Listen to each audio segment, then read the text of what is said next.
Alright ළමයි. Hi, welcome. මාව ඇහෙනවා ඇති.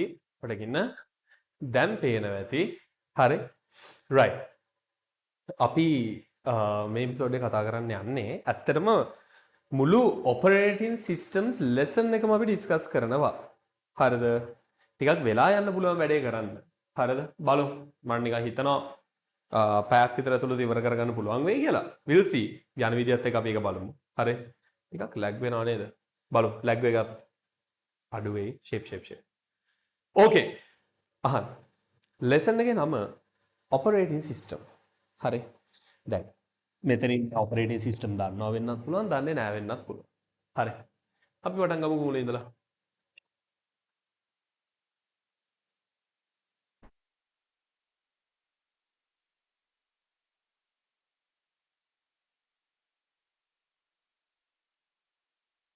operating systems කියලා ගත්තම ළමයි අපි මුලින්ම කතා කරන්න ඕනේ කම්පියුටර් එකක තියෙන මේන්ම components ටික ගැන. හරි. කම්පියුටර් එකක් කියන එක ගත්තම main components හතරයි. හරිද? number 1 hardware තමයි. number 1 hardware.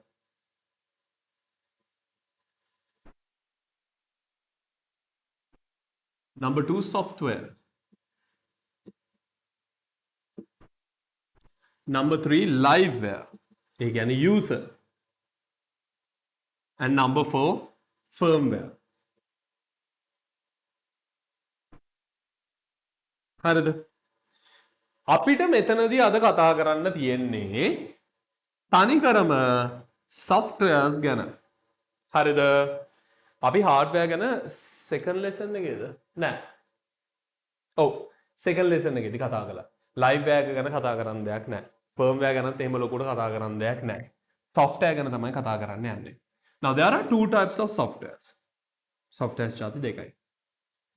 එකක් තමයි system software.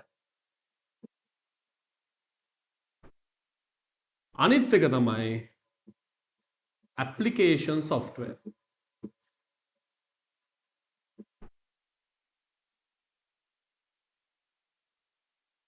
හරිද? system software එකක් කියලා කියන්නේ කම්පියුටර් එකට ඕන කරන දේවල්. හරි. සමහරක් systems තියෙනවා, සමහරක් softwares තියෙනවා. කම්පියුටර් එකට ඕනේ. අපි නිකන් ගමුකෝ උදාහරණයකට Wi-Fi කියන program එක කම්පියුටර් එක ඇතුලේ තියනවා ළමයි වෙනම කොටසක් Wi-Fi එක run වෙයි. හරිද? yes ඒක අපිට ඕනේ තමයි. හැබැයි ඒක run කරන්න කම්පියුටර් එකට ඒක එපා. නේ? අපි ගමු නෑ අපි නිකම්ම කෙලිම ගමු virus guard එක. හරි. virus guard එක කියන එක ඇත්තටම ළමයි අපිට නෙමෙයි වාසියක් තියෙන්නේ. කම්පියුටර් එකට වාසියක් තියෙන්නේ. හරි. මොකද virus guard එකක් තියෙන එකෙන් කම්පියුටර් එක තමයි ආරක්ෂා වෙන්නේ. තේරෙනවද? කම්පියුටර් එක තමයි ආරක්ෂා වෙන්නේ. so කම්පියුටර් එකට ඕන ඒවා. application softwares කියන්නේ අපිට ඕන කරන ඒවා, user ට ඕන කරන ඒවා. හරි. නිකන් word document එක, Zoom, Microsoft Excel, let's do Google Chrome අරවා මේවා අපිට ඕන කරන softwares යන්නේ මෙතනට. කම්පියුටර් එකට ඕන කරන ඒවා යන්නේ මෙතනට. කම්පියුටර් එකට ඕන කරන ඒවා කොටස් තුනකට බෙදෙනවා. එකක් operating system,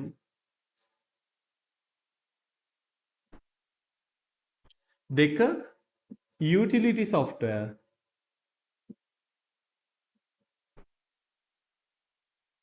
and number 3 language translators.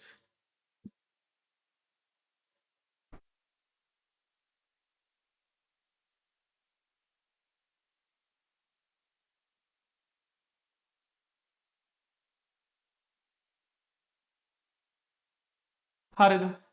application softwares ගත්තමත් කොටස් දෙකයි. එකක් free and open source. ඒ කියන්නේ free ඒවා ළමයි. පාවිච්චි කරන්න සල්ලි ගන්නේ නැහැ. අනිත් එක licensed software. license කියන්නේ සල්ලි ගෙවලා අපි ගන්න ඕන softwares. හරිද? මේ වගේ තමයි ළමයි softwares කියන එක කොටස් වලට බෙදෙන්නේ. language translators උත් තුනක් තියෙනවා. හරිද? එකක් interpreter, දෙක compiler, තුන assembler. මේවා වද වෙන්න එපා ළමයි. මේවා ගැන අපි ඉගෙන ගන්නවා Pascal lesson එකේදී. programming lesson එකේ වෙනම ඉගෙන ගන්නවා language translators 3 ගැන. හරිද? අද අපි ඉගෙන ගන්න යන්නේ මෙන්න මෙයා ගැනයි මෙයා ගැනයි. හරි. 80% මෙයා ගැන 80% operating system එක ගැන 20% utility softwares ගැන. තේරෙනවද මං කියන කතාව? හරි. දැන් අපි කම්පියුටර් එකක් පාවිච්චි කරනවා. හරිද? හොඳට අහගන්න. ඔයාලා මේවා අනේ පෝස් කරලා ලියා ගන්නවා නම් ලියා ගන්න කිසිම ප්‍රශ්නයක් නැහැ. ලියා ගන්න තරමට හොඳයි. හරි. අපි කම්පියුටර් එකක් යූස් කරනවා. කම්පියුටර් එකක හાર્ඩ්වෙයාර් කොටස්, සොෆ්ට්වෙයාර් කොටස් අර මේවා යූස් කරනවා. හරි. දැන් මෙහෙම හිතමුකෝ. මම මගේ කීබෝඩ් එකට ගිහිල්ලා ටයිප් කරනවා මිගාර කියලා. හරි. කීබෝඩ් එකට ගිහිල්ලා මිගාර කියලා ටයිප් කළාම ඒක මගේ ස්ක්‍රීන් එකේ පෙන්නනවා. නේ? ටයිප් කරන එක ඒ වෙලාවෙම මට ඒක පෙන්නනවා. හරි. හැබැයි ළමයි මෙහෙම පොඩි ප්‍රශ්නයක් තියෙනවා. කොහොමද ඒ කියන්නේ? අපේ හાર્ඩ්වෙයාර් වලට හරිද? ප්‍රශ්නේ. හරිද? අපේ හાર્ඩ්වෙයාර් වලට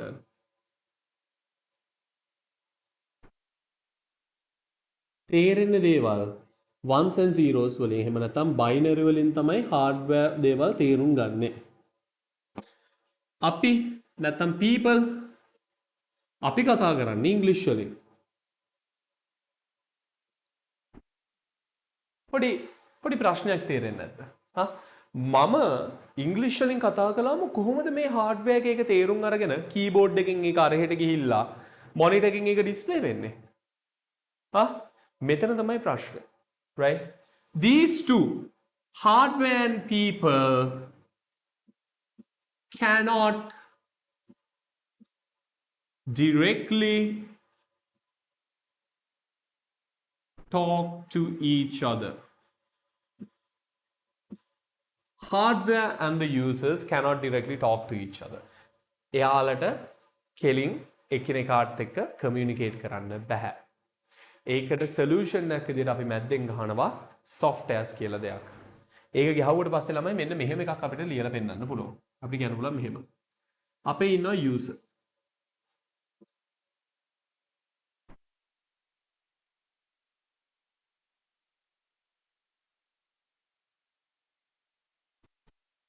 user කෙනෙක් ළමයි ඇත්තටම hardware එකක් එක්ක directly connect වෙන්නේ නැහැ. එයා එක්ක directly connect වෙනවා application software එකක් එක්ක.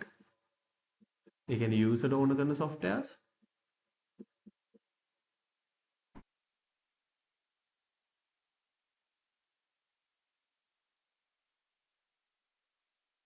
එහෙම නැත්නම් එයා directly connect වෙනවා operating system එකත් එක්ක.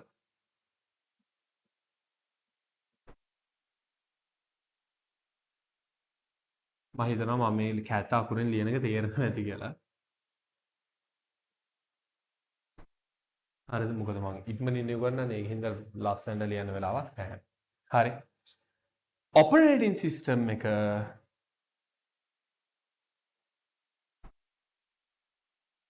අතරම මෙහෙම කියන්න පුළුවන්. මෙහෙම කියන්න පුළුවන්. user කෙනෙක් application software එක හරි operating system එකත් එක්ක හරි connect වෙනවා. අනිත් පැත්තෙන් යටින් ඉන්නවා ළමයි hardware.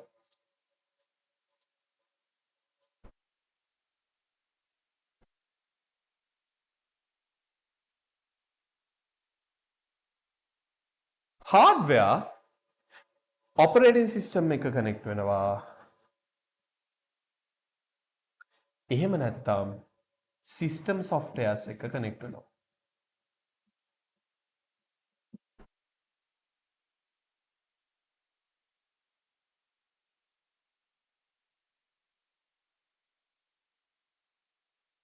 හරි.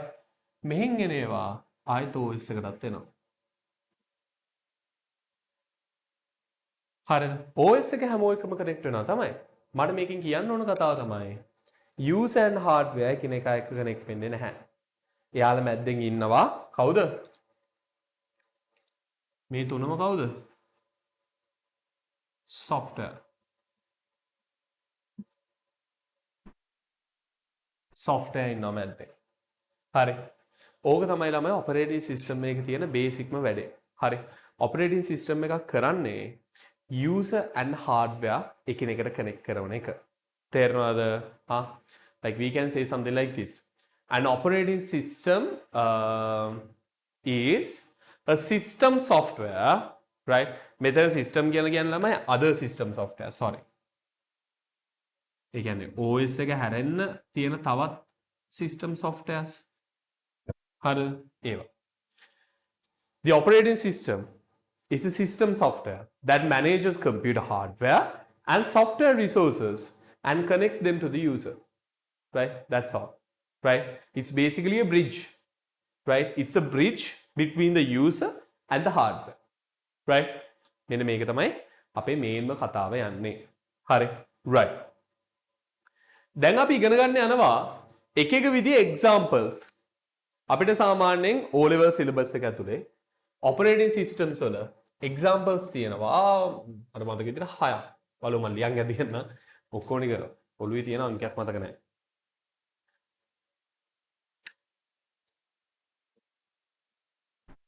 Examples, we have Windows.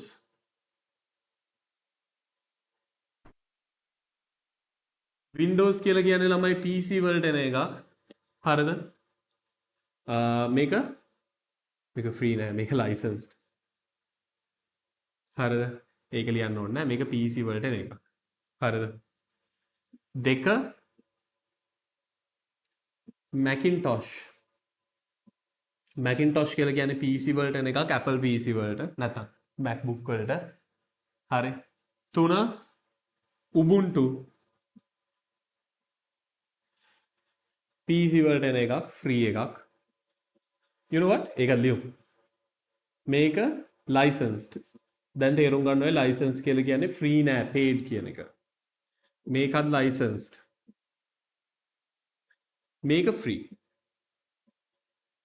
ඊළඟට තියෙනවා Linux. PC වලට එන්නේ ඒකත් free. පහ Android. mobile වලට එන්නේ iOS. හයක් නේ. iOS mobile වලට එන්නේ. හරිද? ඔය තියෙන අපේ basics examples ටික operating systems වලට. හරිද? ඇත්තම කතාව කියන්නේ මෙතනින් operating systems වල 25ක් විතර ඉවරයි. හරි. මම හිතනවා මේ ටික තේරුණා කියලා. හරි. දැන් තමයි ටිකක් අමාරු කොටස් වලට අපි එන්නේ. හරි. දැන් අපි කතා කරන්න පටන් ගන්නවා what are the functions of an operating system? Yes, we know the function of an operating system is to bridge between the user and the hardware. Yes, but there are some additional services or functions done by the operating system, right? Such as one of them is providing a user interface, right? And another one is managing the hardware, right? Now an operating system cannot manage us. User manage කරන්න බෑ. හරිද? එයා කරන්නේ අනිත් පැත්තෙන් ඉන්න hardware එක manage කරනවා. මොකද hardware අපි මෙහෙම හිතන්නකෝ. hardware කියලා කියන්නේ වැඩක් කරන්න ability එක තිබ්බට මොලයක් නැති අය. හරිද? වැඩක් කරන්න ability එක තියෙන යාට කරන්න පුළුවන්. හරිද? හැබැයි මෙහෙමයි කරන්න ඕනේ කියලා මොලේ නැහැ. right? අපි OS එක ගත්තොත් අනිත් පැත්තෙන් OS එක කියන්නේ කරන්න ability එක නැහැ. මොකද යාට අර වැඩක් කරන්න පුළුවන් environment එක යා hardware එකක් නෙමෙයිනේ. යා physically නැහැනේ කොහෙවත්. හරිද? එයාට වැඩේ කරන්න බෑ. හැබැයි එයා දන්නවා කොහොමද කරන්න කියලා. ඒක නිසා operating system එක කරන්නේ එයා hardware එකට information දෙනවා නැත්නම් hardware එකට instructions දෙනවා. මෙන්න මේ විදිහට වැඩ ටික කරන්න කියලා. හරි. අපි නිකන් check කරලා බලමු කොහොමද ওই වැඩ ටික වෙන්නේ කියලා. හරි. right. මම ලියන topic එක functions of an operating system කියලා.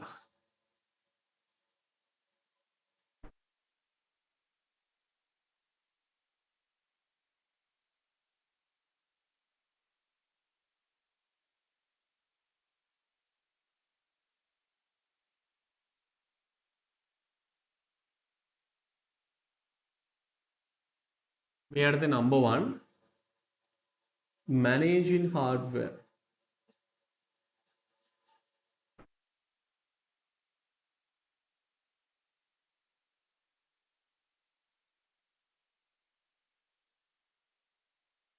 Managing hardware components. හරි. අහගන්න. එක එක විදිහේ hardware තියෙනවානේ අපි ගාව. මතකද ඔයාලට von Neumann architecture එක? හා von Neumann architecture එක. අර අපි second lesson එකේ devices ජාති ටික කතා කරන්න කලින් ළමයි අපි අන්ද පොඩි මේකක් මොකද්ද? පොඩි diagram එක. ඒ diagram එකෙන් අපි ඉගෙන ගත්තා කොහොමද RAM එක බේස් වෙලා අපේ කම්පියුටර් එක රන් කරන්න කියලා. හරි. input තියෙනවා memory ඒ කියන්නේ memory allocations තියෙනවා. ඒ කියන්නේ මොනවාද? අපේ RAM එක තියෙනවා, secondary memory එක තියෙනවා, output තියෙනවා, CPU එක තියෙනවා. අපි අර මෙහෙම diagram එකක් වගේ ඇන්දේ යටට දාලා. හරි. ඕක. ඕකේ තියෙනවා ළමයි devices ටිකක්. ඒ devices ටික control කරන එක ගැන තමයි අපි කතා කරන්න යන්නේ. අපේ CPU එක වුණා sorry අපේ OS එක වුණාම ළමයා මුලින්ම කරන්නේ අපි මුලින්ම ඉගෙන ගන්නේ CPU එක manage කරන එක. එහෙම නැත්නම් අපි කියන එකට process management කියලා.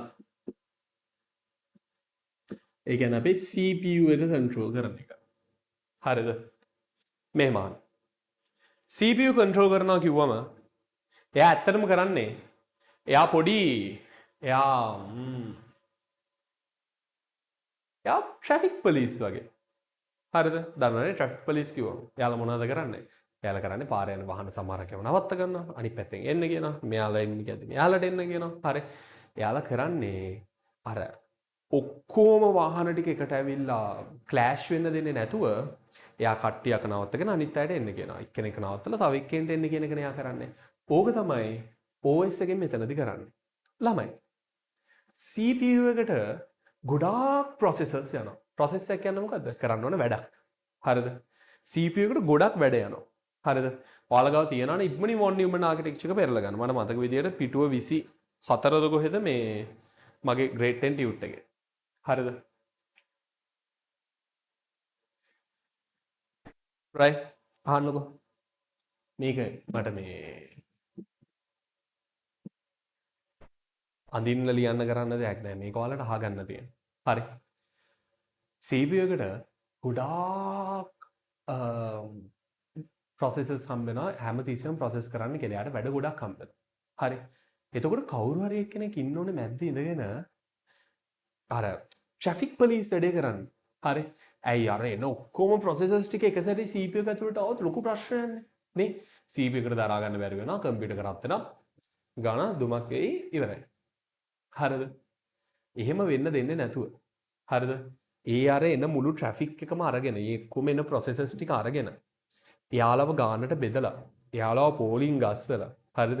එක්කෙනා එක්කෙනාව ඇතුළට යවන එක තමයි OS එකෙන් කරන්නේ. ඕක තමයි අපි කතා කරන්නේ CPU එක control කරනවා කියලා. තේරෙනවද කියන කතාව? දැන් එයා කරන්නේ අර එන ඔක්කොමල්ලව අරගෙන නවත්ත ගන්න. එන හැම process එකම නවත්ත ගන්න. නවත්තලා එක එක විදි දෙන. දැන් මේවා නම් සමහරෙන් A levels වල ඉගෙන ගන්න තියෙන දේවල්. හරි. එක එක පදනම් ඔස්සේ අපි එක එක පදනම මත එයා බෙදනවා. හරිද? එයා බෙදනවා කියන්නේ කොහොමද? එයා කියනවා එක්කෝ අඩුම වෙලාවක් යන අය ඉස්සරහට යනවා. හරි. process 10ක් තියෙනවල ළමයි එක්කෝ එයාට පුළුවන් අඩුම වෙලාවක් යන අය ඉක්මනින් කරවන්න. නැත්තම් එයාට පුළුවන් වැඩිම priority එකක් තියෙන අය ඉක්මනින් කරවන්න. right? එහෙම නැත්තම් එයාට පුළුවන් තව කොහොමද පුළුවන්? priority scheduling round robin ඕනේ. එක්කෝ එයාට පුළුවන් හැමෝම එක සැරේ process කරන්න හැබැයි මෙහෙම. මේක තේරුම් ගන්න පුළුවන් නම් තේරුම් ගන්න. හරිද? දැන් shortest job first. නෑ අපි මෙහෙම ගමුකෝ. අපි තුනක් ගැන ඉගෙන ගමු. හරි. එයාට පුළුවන් අඩුම වෙලාවක් යන එක්කෙනාව ඉක්මනින් ගන්න. ලොකුම ප්‍රයොරිටි එකක් තියෙන අයව ගන්න. එහෙමත් නැත්නම් බෙදිලි මුකුත් නැහැ. මුලින් එන එක මුලින් ඇතුළට යවන්න. හරි. එයා ඇත්තටම කරන්නේ දොරටු පාලක වැඩේ.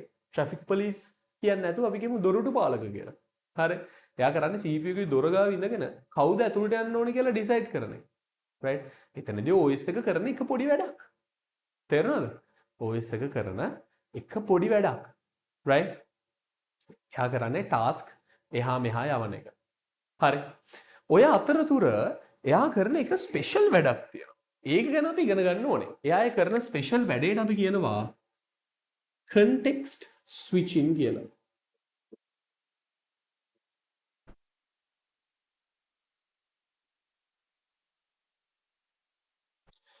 context switching කියලා කියන්නේ හිතන්නකෝ process දෙකක් තියෙනවා. දෙන්නව මට එක සැරේ run කරන්න ඕනේ. හැබැයි මං ගාව ඉන්නේ එක process එකයි. හරිද? එතකොට එයා ඇත්තටම කරන්නේ එයා මෙයාගෙන් ටිකයි මෙයාගෙන් ටිකයි මෙයාගෙන් ටිකයි මෙයාගෙන් ටිකයි මෙයාගෙන් ටිකයි මෙයාගෙන් ටිකයි මාරුව run කරනවා. තේරෙනවද කියන දේ? ලොකු process දෙකක් තියෙනවා. එකම වෙලාවෙ run කරගන්න ඕනේ. හැබැයි මට එකම වෙලාවෙ run කරන්න බෑ. හරිද? ඇයි එක process එකයි ඉන්නේ. හරිද? එක process එකකට වැඩ දෙකක් එක සැරේ කරන්න බෑ. එයා ඒකින්ද කරන්නේ මේ වෙලාවේදී OS එකෙන් කරන වැඩක් තමයි. එයා මෙයාගෙන් ටිකයි මෙයාගෙන් ටිකයි මෙයාගෙන් ටිකයි මෙයාගෙන් ටිකයි මෙයාගෙන් ටිකයි මෙයාගෙන් ටිකයි මෙයාගෙන් ටිකයි මෙයාගෙන් ටිකයි මාරුව කරනවා. හරිද? ඔයාලා හිතන්නකෝ කම්පියුටර් එකක් කියන එක හරිම ෆාස්ට්. මාරම ෆාස්ට්. සාමාන්‍යයෙන් අපි කියනවා තප්පරයට ඉන්ස්ට්‍රක්ෂන්ස් බිලියන ගානක් රන් කරන around 2.6 billion 2.6 to 5.5 billion වගේ ඉන්ස්ට්‍රක්ෂන්ස් ගානක් තප්පරයකට රන් කර. හරි. එතකොට එයා අරක මෙහෙම මාරු කරනවා. හැබැයි ඇත්තටම එයා එක මාරුවට කළාට අපිට පියවිය හැට පේන්නේ දෙන්නාම එක සැරේ රන් කරනවා වගේ. ඒක නිකන් මෙහෙම එකක් හිතන්නකෝ. අපි කියනවා මෙහෙම ස්නැප් කරන්න කියලා. හරි. ස්නැප් කරන එක වේගෙන් කරගෙන යද්දී ඕක අපිට ඇහෙනව නේද නිකන් එකම වෙලාවෙ ස්නැප් කරනවා වගේ. එකම වෙලාවෙ ස්නැප් නොකලත් ඇහෙන්නේ වගේ නේද? අන්න ඒක තමයි මෙතනත් සිද්ධ වෙන්නේ. ඒකට අපි කියනවා context switching කියලා. ඕක තමයි තියෙන මේන්ම පාර්ට් එක මේ අපේ process management වල. හරි. process management යටතේ මම එක වචනයක් ලියන්න. ඔයාලට මේක මතක හිටිනොත් මතක හිටින විදිහට තියාගන්න. මම ලියනවා දොරටු පාලක කියලා.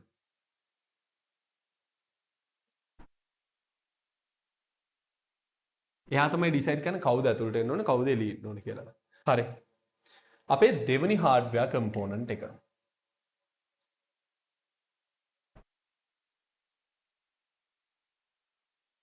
memory management.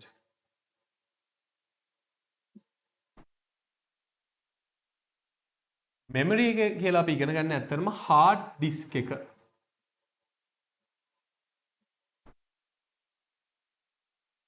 hard disk එක control කරන විදිය. හරිද? අහන්නකෝ.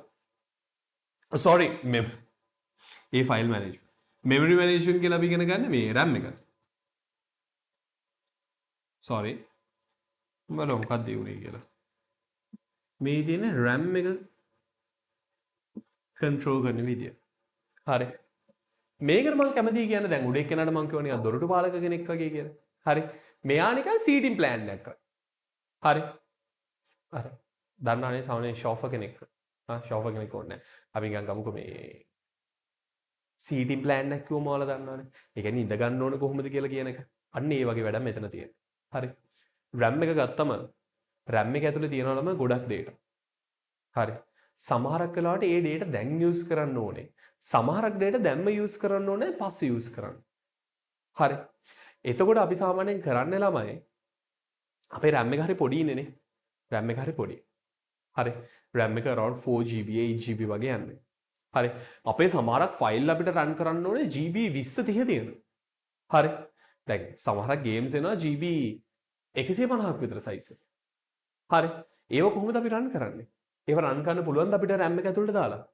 එක සැරේ දාන්න බෑ. හරි. එක සැරේ RAM එකට දාන්න බෑ. ඒ මොනවට ඕනෙත් නැහැ. ඇයි ඒ? අපිට ළමයි ඕනම දැන් අපි ගේම් එකක් ගමුකෝ. ගේම් එකක් ගත්තම මුළු ගේම් එකම එක සැරේ run කරන්න ඕනේ නෑනේ. නේ? මුළු ගේම් එකම එක සැරේ run කරන්න ඕන නෑ. මොකද්ද මම මේ කියන්න දකලන්නේ? අපිට මුල run කරන වෙලාවේදී අග run කරන්න ඕනේ නෑ. අග run කරන වෙලාවේදී මුල ඕනේ නෑ. හරි. ඒක නිසා අපි කරන්නේ අපි නෙමෙයි. ඔපරේටින් සිස්ටම් එක කරන්නේ කෑලි බෙදා ගන්න. බෙදාගෙන එයාට ඕන කොටස විතරක් RAM එකට කියනවා. ඉතුරු කොටස එයා hard disk එකේ තියාගන්නවා. හරිද? hard disk එකේ තියාගන්න. right? කොටස ගේන එක තමයි මෙයා කරන්නේ. හරි. මේකට මම නිකන් ලියන්න සීටින් ප්ලෑන් කියලා. හරි. ඔයාලට මතක තිබ්බොත් මතක තියාගන්න හොඳ විදියක්. හරි. මේක වෙන කතන්දරේ අපි පොඩ්ඩක් ඉන් ඩීප් යන්ද? ආ. හරි. ටිකක් ඉන් ඩීප් බැලුවොත් මම මේ පැත්තෙන් ලියන්න මෙහෙම එකක්. මං ගාව ගේම් එකක් තියෙනවා 50 GB size එක. මේ ලිව්වා අකුර. හරිද? මගේ RAM එක තියෙනවා 4 GB. මගේ hard disk එක තියෙනවා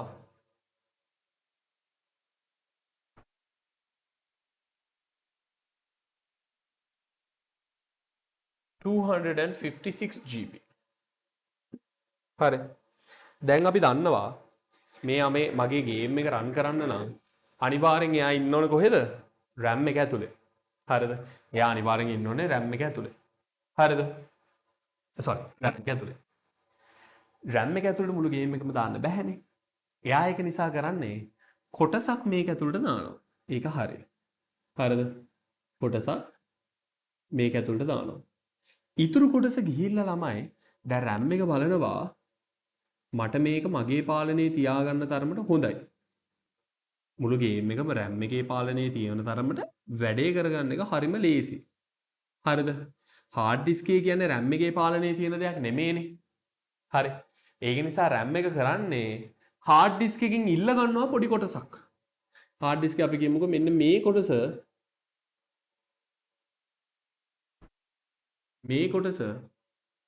ඉල්ල ගන්නවා RAM එකේ වැඩ ටික පොඩ්ඩක් කරගන්න. හරිද? ඒ කියන්නේ මේ ගේම් එකේ GB 4ක් මෙහෙට දාලා ඉතුරු GB 46 කොහෙටද යන්නේ? hard disk එකේ RAM එකේ පාලනය යටතේ තියෙන කොටසට. ඒ කියන්නේ hard disk එකේ කොටසක් තියනවා ළමයි එයා ඉන්නේ RAM එකේ control එකට යටත් වෙලා. හරිද? එයා ඉන්නේ hard disk එකේ RAM එකට යටත් වෙලා. හරි. මෙන්න මෙයාව ඉල්ල ගන්න. එතකොට මේ ගේම් එකේ ඉතුරු ටික කොහෙටද යන්නේ? මෙතනට. හරි. ඕන වෙච්ච වෙලාවට දැන් හිතන්නකෝ CPU එකට යවන්න ඕන වෙන වෙලාවට අපි CPU එකකුත් අඳිමු.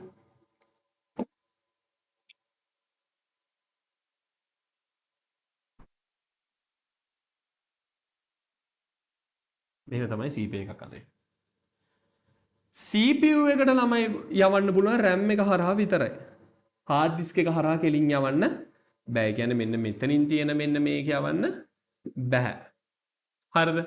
ඒක නිසා කරන්නේ ඕන data එක RAM එකට එවලා RAM එකෙන් CPU එකට යවනවා. RAM එකට දැන්ම ඕන නැති data ටික යවනවා hard disk එකේ කොටසට.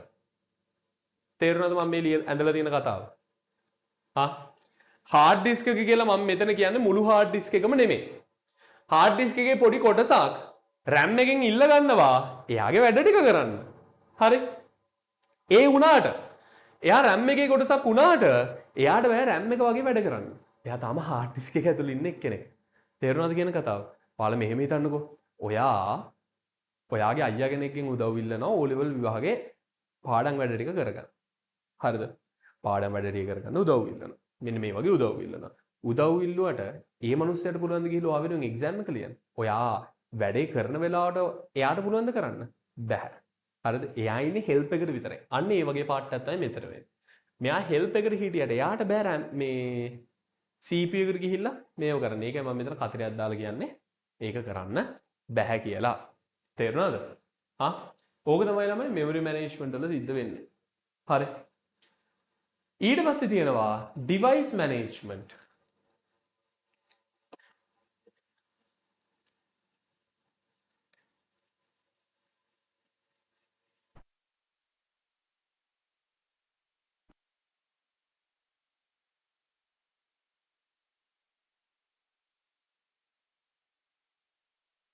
device management කියලා කියන්නේ input and output devices manage කරන එක.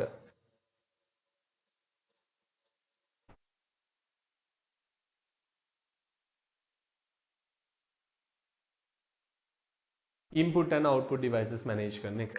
හරි. right. අපි මෙයාට කියමු ට්‍රාන්ස්ලේට් එකක් කියලා. මෙතන තමයි අපිට ඉගෙන ගන්න දෙයක් ඇත්තෙම නැත්ත. ඇයි මෙතන ඇත්තටම තියෙන ළමයි අර මම මුලදිම කියපු කතාව. අපේ ඉන්පුට් ඩිවයිසස් උයි අවුට්පුට් ඩිවයිසස් උයි කියලා කියන්නේ හાર્ඩ්වෙයාර් කම්පොනන්ට්ස් නේ. හරිද? එයාලට අපි කතා කරන භාෂාවෙන් කතා කරන්න බෑ. එතකොට OS එකෙන් කරන්නේ අපිවයි යාළුවයි කන්ට්‍රෝල් කර අපිවයි යාළුවයි බ්‍රිජ් කරවන්න මෙතන ට්‍රාන්ස්ලේට් කරලා දෙන එක. අපි කියන දේ ට්‍රාන්ස්ලේට් කරලා හાર્ඩ්වෙයාර් වලට කියනවා හાર્ඩ්වෙයාර් වලින් කියන දේ ට්‍රාන්ස්ලේට් කරලා අපිට කියනවා. ඕක තමයි මෙතන සිද්ධ වෙන්නේ. ඒක ගැන අපිට සාමාන්‍යයෙන් ලොකුවට දෙයක් ඉගෙන ගන්න නැහැ. හරි. මෙතනදී ඉගෙන ගන්නවා නම් ස්පෙෂල් දෙයකට තියෙන්නේ ඩිවයිස් ඩ්‍රයිවර් එකක් කියන එක.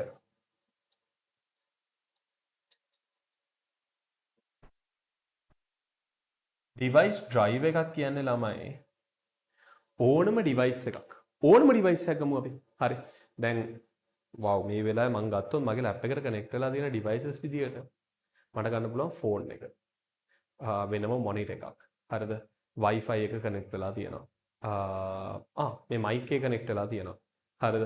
වෙනම මොකක්ද USB කනෙක්ට් වෙලා ස්පීකර් එකක් කනෙක්ට් වෙලා තියෙනවා. හරිද? මගේ Bluetooth mouse එකයි Bluetooth keyboard එකයි කනෙක්ට් වෙලා තියෙනවා. හරි? ගොඩක් දේවල් කනෙක්ට් වෙලා තියෙනවා. අපි උතනින් ගමු දෙකක්. අපි ගමු උතනින් keyboard එකයි මේ mic එකයි. හරිද? keyboard දෙකම input නේ. බෑ. අපි ගමුකෝ keyboard එකයි speaker එකයි. හරි input device එකයි output device එක. හරි. ওই devices දෙක ගත්තොත් හරිද? එයාලා communicate කරන්න ඕනේ එයාලගේම rules තියෙනවා. හරිද? මගේ keyboard එක ගත්තොත් ළමයි keyboard එකට අදාළව rules ටිකක් තියෙනවා. ස්පීකර් එක ගත්තොත් ස්පීකර් එකට අදාළව rules ටිකක්. එතකොට OS එකෙන් එයාලා එක්ක කතා කරන්න නම් ඒ rules ටික දැනන් ඉන්න ඕනේ. හරි. OS එකයි hardware එකයි connect වෙන්න නම් ඒ rules ටික අනිවාර්යෙන් දැනන් ඉන්න ඕනේ කොහොමද control කරන්න ඕනේ කියලා. තේරෙනවද මම කියන කතාව? OS එකෙන් කරන්නේ hardware ටික manage කරන එක තමයි. හරිද? හැබැයි මේ input and output devices කියලා කියන්නේ අපේ main components වලින් එළියෙන් තියෙන devices නේ. දැන් main components කියන්නේ මොනවාද? CPU, RAM, hard disk ඒ වගේ ඒවා. ඊට එළියෙන් තියෙනවා input output කියලා කියන්නේ. එතකොට input output ඒවා connect කරන්න නම්, control කරන්න නම් OS එකට අපි යාට අදාළ instructions ටික දෙන්න ඕනේ. අර සාමාන්‍ය user manual එකක් එන්නේ. හරි. මොන හරි අපි මොන හරි දෙයක් ගත්තම ඒකත් එක ලොකු manual book එකක් යන්නේ. අන්න ඒ වගේ book එකක් දෙන්න ඕනේ. මේ book එකට තමයි අපි කියන්නේ drive එක කියලා. Drive එක කියන්නේ basically it's a program that tells the OS on how to control the specific input or output device. Right? It just tells the OS on how to control the device. Right? And finally, we have the fourth management, memory management.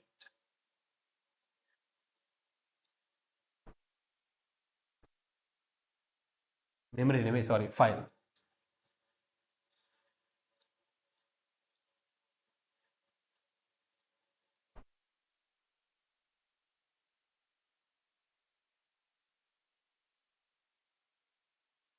File management කියලා කියන්නේ hard disk එක connect කරන hard disk එක control කරන එක.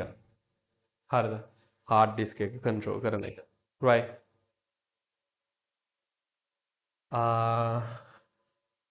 මෙයා තමයි ළමයි ඇත්තටම අපේ මුළු කම්පියුටර් එකම ඕගනයිස් කරන්නේ. මෙන්න මෙතනින් තමයි අපේ මුළු කම්පියුටර් එකම ඕගනයිස් කරවන්නේ. හරිද? ඕගනයිස් කරනවා කියන්නේ මොකද්ද? අපේ ෆයිල්ස් හදලා එක එක ෆෝල්ඩර්ස් හදලා ඒවා හරියට ගිහිල්ලා hard disk එක ඇතුලේ save කරලා තියෙන එක. හරිද? ෆයිල් එකක් අපිට කැමති වෙලාවට rename කරන්න, first time name කරන්න, save කරන්න, delete කරන්න, copy and paste කරන්න, cut and paste කරන්න ඔය හැම එකටම උදව් වෙන්නේ file management කියන එක. හරි? මට මතක විදිහට ඔයාලගේ පොතේ පිටු භාගයක් විතර තියෙනවා. හරිද? එහෙම නැත්නම් මගේ ටියුට් එකේ මට මතක නැහැ හරියටම කොහෙද තියෙන්නේ කියලා පොඩි ඉන්න බෑ. කොහෙද මේ හරියට කොච්චරක් තියෙනවද කියලා මතක නැහැ.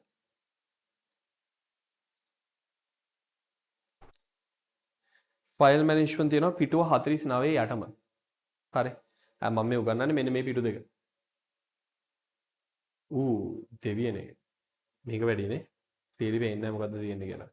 ඔයාලා නේ පිටුව 48යි 49යි. හරි. පොඩි නෑනේ. ලිය නෑ පොඩ්ඩක්. ඕකේ. හිටුව 48 49 right. ඒ ටික තමයි දැන් මේ කතා කරන්නේ. එතකොට එතන තියෙන මේ ඒ කියන්නේ මොකද කියන්නේ ස්පෙસિෆිකලි මේ හතර තමයි මම මෙතන කතා කරන්නේ. වැඩිපුර තියෙනවා security management and network management කියලා දෙයක්. මම නිකන් කියන්නම්. security management කියන්නේ ළමයි අපේ මේ කියන security කාර්ය. හරිද? එයා කරන්නේ user accounts manage කරන එක, password manage කරන එක. හරිද? කම්පියුටර් එකට කවුරු හරි එළියෙන් වෛරස් එකක් එනවාද කියලා බලන එක. වෛරස් එකක් එනවා නම් ඒකට එරෙහිව වෛරස් ගාඩ් එක මේ ඇක්ටිවේට් කරන එක. ඒක තමයි එයාගේ ජොබ් එක. network management කියලා කියන්නේ අපි network කියලා කියන්නේ මොකද්ද? වෙන කම්පියුටර් එකක connect වෙන එක. හරිද? එතකොට හරියට connect වුණාද? connect වෙද්දි මොනවාද ආපු issues අරවද මේවද? ඒ තනිකරම ඒ අර networking part එක handle කරන එක්කනට අපි කියනවා network management කියලා. හරි. මේ ටික ඔක්කොම function එකක් operating systems වල. operating systems වල එක function එකක් මේක. හරි. අනිත් function එක තමයි providing a user interface. මොකද user interface එක කියලා කියන්නේ provide කරනවා කියන්නේ දෙනවා කියන එකනේ.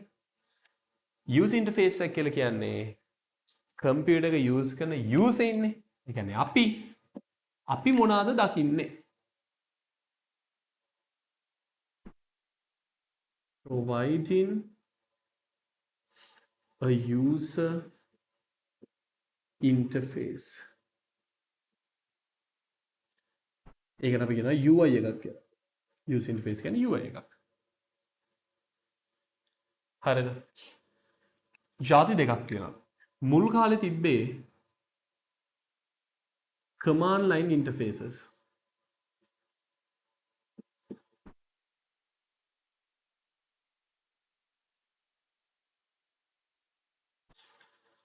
අපි කිව්වා CLI කියලා. ඊට පස්සේ පටන් ගත්තා graphical user interfaces.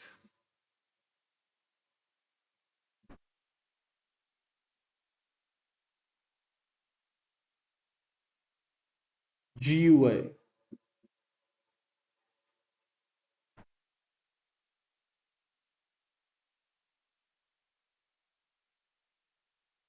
හරිද? graphical user interfaces and command line interfaces. හරි. right. අපි මෙහෙම කතා කරමු මේ ටික ගැන.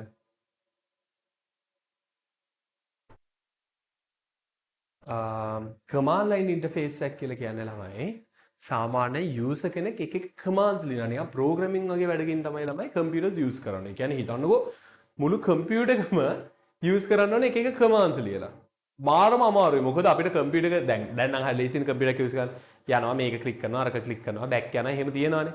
එහෙම මොකුත් නැහැ. click කිරිලි නැහැ. මට මොන හරි ෆෝල්ඩර් එකක් ඇතුළට යන්න ඕන නම් මම ඒකට අදාළ කමාන්ඩ් එකක් තියනවා දෙන්න ඕන. මට බෑක් යන්න ඕන ඒකට අදාළ කමාන්ඩ් එකක් තියෙනවා. මට මොන හරි දෙයක් ඕපන් කරන්න ඕන නම් කමාන්ඩ් එකක් තියෙනවා. හරි කොපි කරන්න නම් ඒකටත් කමාන්ඩ් එකක් තියෙනවා. right? එතකොට තියෙන ලොකුම අවාසියක් තමයි it's very hard to learn. It's very hard to learn. Okay? But one of the biggest advantages is that it's very fast. It's fast because it doesn't have to load anything to show us. අපිට පෙන්වන්නේ නැහැනේ මොකද වෙන්නේ කියලා. අපි type කළා ඕකේ ඊට පස්සේ අපි blindly trust කරන්න ඕනේ. හරි මෙහෙම වුණා කියලා විශ්වාස කරන්න ඕනේ. හරි. So ඒක නිසා it's actually very fast. Okay? It's very fast but it's very hard to learn. Okay? One of the biggest examples for this is the MS-DOS. MS-DOS කියන මේ operating system. It's an example for a command line interface. And for a graphical user interface, we can talk about actually 4 things. We can talk about 4 things, right? I'm able to. This uses the WIMP, people call it WIMP concept. WIMP is a concept lamai. මේ concept එකේ කරන් කියනවා graphical user interfaces වල it has 4 things: windows, icons, menus and pointers. ඔය දේවල් හතර තියෙනවා. ඕක තමයි WIMP කියලා කියන්නේ. WIMP. හරි. මෙයාට තියෙන examples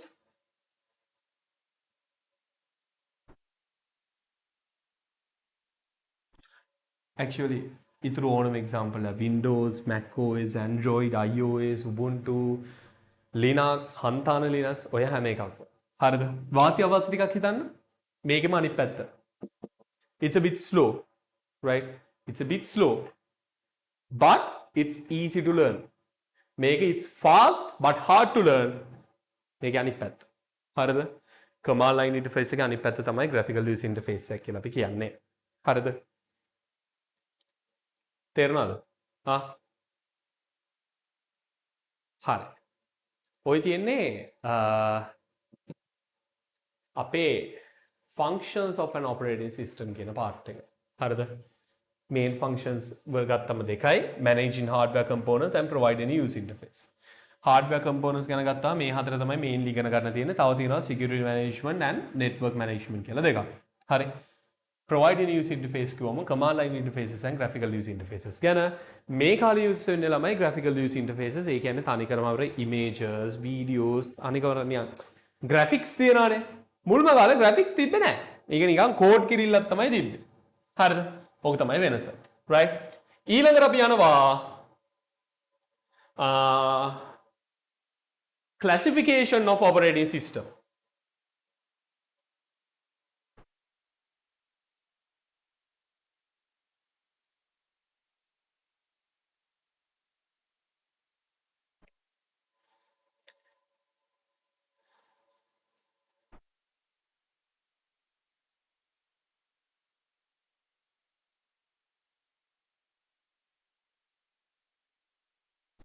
Classification of operating systems.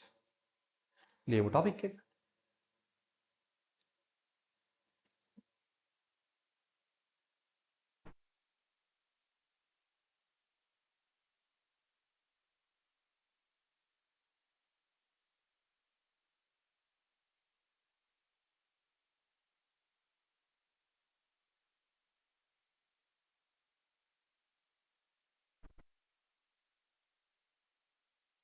operating systems ළමයි විදි දෙකකට classify කරන්න පුළුවන්. classify කරනවා කියන්නේ බෙදනවා කියන එක.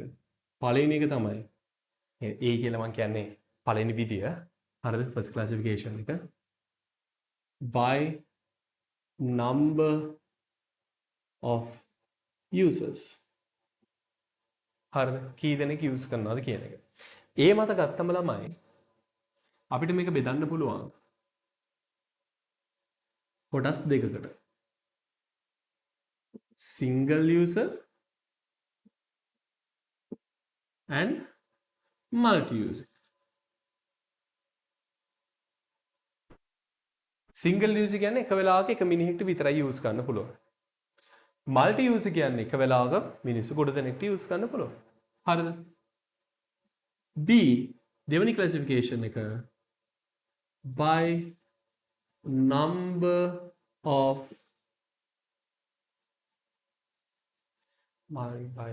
what?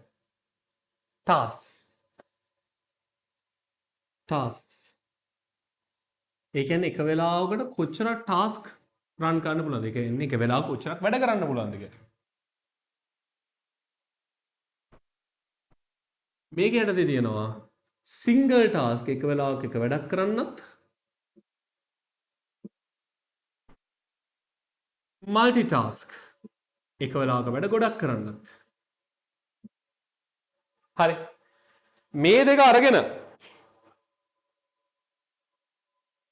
අපි හදනවා ළමයි මේවා ಜಾති හතරක්. operating systems ಜಾති හතරක්. මම ඊට කලින් මේවට උදාහරණ දෙන්නද? උදාහරණ දෙන්න. single use ඒවට අපිට දෙන්න පුළුවන් මුල්ම කාලේ Windows OS. අපි කියන early Windows කියලා. අපි Windows දන්නවනේ. Windows කියන්නේ දැන් අපි use කරන්නේ සාමාන්‍යයෙන්. මුල්ම කාලේ Windows ළමයි single use. ඒ වලින් ගොඩ දෙනෙක්ට එක සැරේ වැඩ කරන්න බෑ. හරිද? multi use ඒ විදිහට සාමාන්‍යයෙන් තියෙනවා servers. server එකක් කියන්නේ ළමයි server එක ඇතුලේ operating system එකක් තියෙනවා. ඒකට connect වෙන ඕනම කෙනෙක්ට ඒ operating system එක use කරන්න පුළුවන්. හරි. ඊට පස්සේ තියෙනවා මේ task එක මත ගත්තාම මොනවාද? single task and multitask. Single task ඒවට අපිට ගන්න පුළුවන් අර මුල්ම කාලේ තිබ්බ MS DOS ඒක multitask විදිහට අපිට ගන්න පුළුවන්. Actually ඕනම දෙයක්. හරිද? අපි මේ පාවිච්චි කරන Windows, Macintosh ඕනම දෙයක්. අපි ලියමුකෝ Windows and Android කියලා. ඔන්න ඔය දෙක. ඔය තියෙන නිකන් examples ටික. හරිද? ඊට අමතරව සෙට් වෙනවා ළමයි real time OS එකක් කියලා දෙයක්. මම ඒක C කියලා දාන්නම්කෝ. C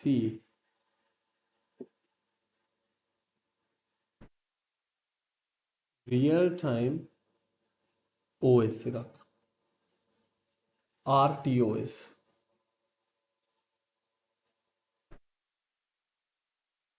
හරි. real time OS එකක් කියලා කියන්නේ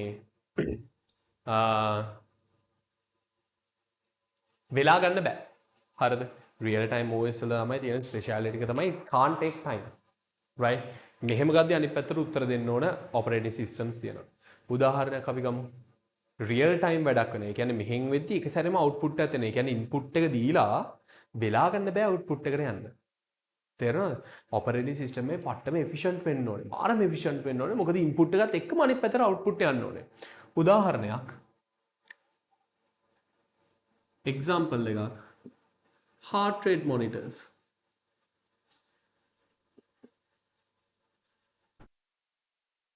දන්නවනේ heart rate එක monitor එක තියෙන්නේ. හරිද?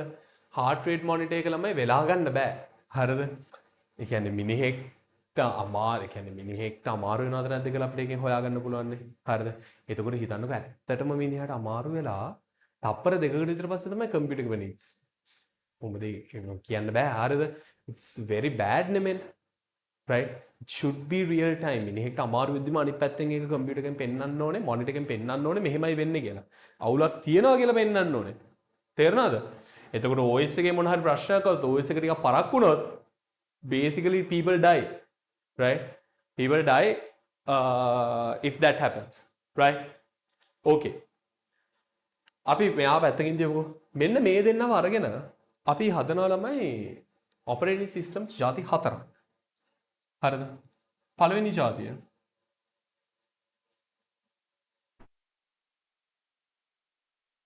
single user single task operating systems.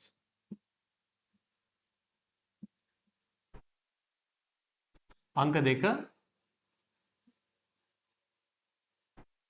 single user multitask.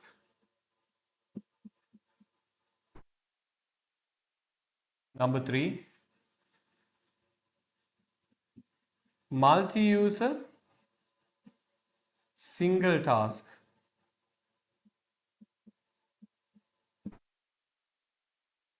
Number 4 multi-user multitask. එක මිනිහෙක්ට එක වෙලාවක එක වැඩයි කරන්න පුළුවන්. එක මිනිහෙක්ට එක වෙලාවක වැඩ ගොඩක් කරන්න පුළුවන්. ගොඩක් මිනිස්සුන්ට එක වෙලාවක එක වැඩයි කරන්න පුළුවන්. ගොඩක් මිනිස්සුන්ට එක වෙලාවක වැඩ ගොඩක් කරන්න පුළුවන්. මෙතනින් ළමයි මේක තියරිටිකල් නැහැ. මේක තියරිටිකල් විතරයි, මේක ප්‍රැක්ටිකල් නැහැ. හරි. හිතන්න මිනිස්සු ගොඩ දෙනෙක්ට පුළුවන් OS එකට කනෙක්ට් වෙන්න. හැබැයි එක වෙලාවක එක වැඩයි කරන්න ඕනේ. මාර වැඩන්නේ. එහෙම පුළුවන්ද? බෑනේ. මිනිස්සු ගොඩක් ඉන්නවා නම් අනිවාර්යෙන් වැඩ ගොඩක් කරන්න දෙන්න ඕනේ එකම වෙලාවක. right? මේ තියෙන්නේ operating system classification එක. right? After this we go towards the last topic of the lesson, utility softwares.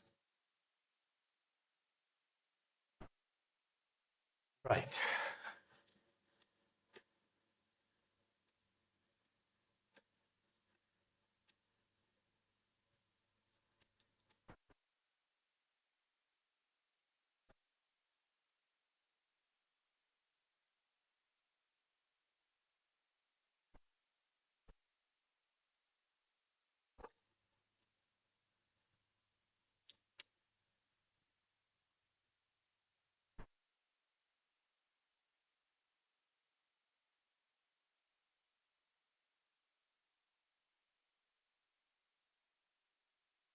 utility software.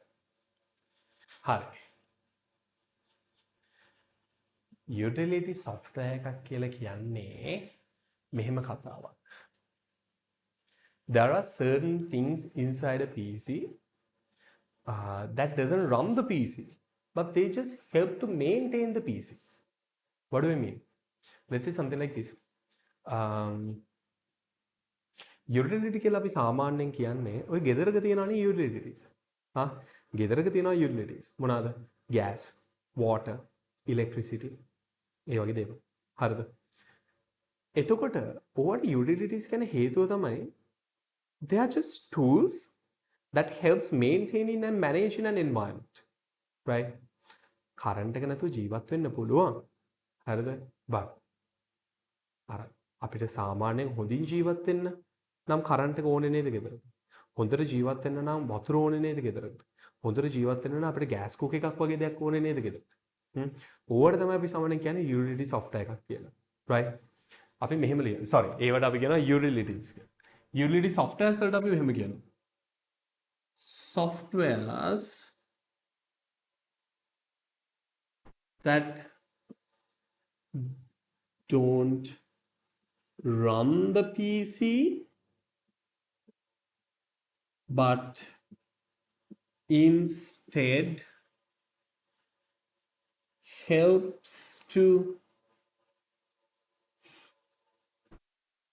maintain and manage it.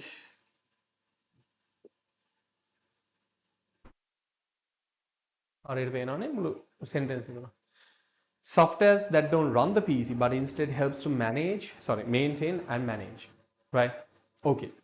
So we're going to learn about some examples for utility software. Let's do 4 examples maybe. Yeah. Number 1. Virus guards. Antivirus softwares. අපිට හරියට computer එකක් use කරන්න නම් අනිවාර්යෙන්ම ඕනේ නේද antivirus එක. Antivirus වලින් මොකද කරන්නේ? protects the computer.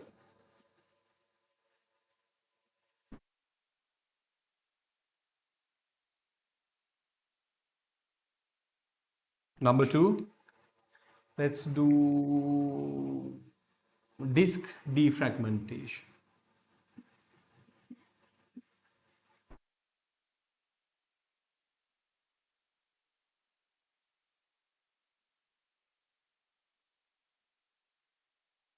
disk defragmentation. This defragmentation කියන්නේ මෙහෙම කතාවක් ළමයි.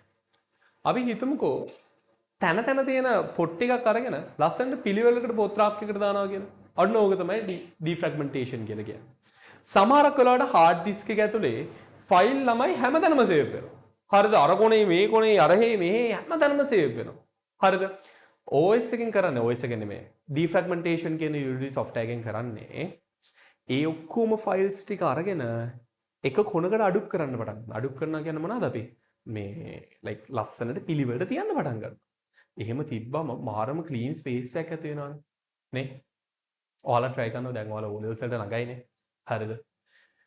ඔයාලා try කරන්නකෝ ඔය කාමර දැන් මම නම් O level කරද්දි හැමතැනම පොත් තිබ්බා. කාමරෙත් තිබ්බා, කාමරෙන් එළියෙත් තිබ්බා, සාලෙත් තිබ්බා, හැමතැනම තිබ්බා. ඔය ඔක්කොම පොත් ටික අරගෙන ලස්සනට පිළිවෙලකට පැත්තකින් තියන්න. තිබ්බට පස්සේ බලන්න කාමරේ කොච්චර පිළිවෙලයිද කියලා. ඔන්න ඔය වැඩේ තමයි defragmentation වල කරන්නේ. It takes the messy hard disk, right? Organizes all the folders and files into a corner and gets a whole lot of space than it had before, right? Number 3, let's do backup.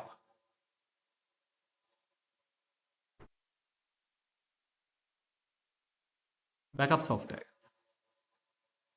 File එක backup එකක් තියාගන්නවා කියලා කියන්නේ අපිට ඕන වෙලාවක කාලතරණය කරන්න පුළුවන් වගේ වැඩක්. හරිද? ඒ කියන්නේ කොපි එකක් තියාගන්නවා මේ පස් වෙලාවක වැඩේ වැරදුනොත් කියලා. හරි. Finally we have disk formatting. Format කරනවා කියලා කියන්නේ ඩිස්ක් එකේ හෙම්පිටින් ක්ලීන් කරලා හරි ඩිලීට් කරලා ක්ලීන් කරලා ආය මුලින්ම යූස් කරන්න හදලා දෙන එක. හරිද? This is just preparing a storage device to be used. That's all. Right? ඔච්චරයි utility softwares ගැන ඉගෙන ගන්න තියෙන්නේ. මේන් ඉගෙන ගන්න තියෙන්නේ මෙන්න මේ උඩින් ලියලා තියෙන එක. හරි?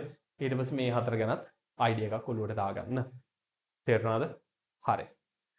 ඔපරේටිව් සිස්ටම්ස් වල ගන්නන්න තියෙන ඔක්කොම වගේ මම හිතනවා මම ඉගෙනනවා කියලා. මම අර හිතලම ඉගෙනුවේ නැත්නම් ඇත්තටම සිකියුරිටි මැනේජ්මන්ට් එකයි නෙට්වර්ක් මැනේජ්මන්ට් එක. හරි. ඔක්කොම වගේම ඉගෙනනවා. හරිද? ඔලුවට ගියා කියලා මම හිතනවා. අපි මෙතනින් පස්සේ යනවා Microsoft Office package එක. හරි. Word, Excel, PowerPoint and Access. Right. ඒවා මම මේ බලමු මම try කරන screen share කරලා කරන එක ලේසි වෙයි. හරිද? හැබැයි ගොඩක් කොටස් තියෙනවා ඔයාලට කරන්න. හරිද? ඔයාලට ඉගෙන ගන්න තියෙනවා මිසක් කොටස් මම අර ස්පෙෂල් කොටස් ටික විතරක් කරලා පෙන්නන්නම්. Okay? Right. See you then. Bye.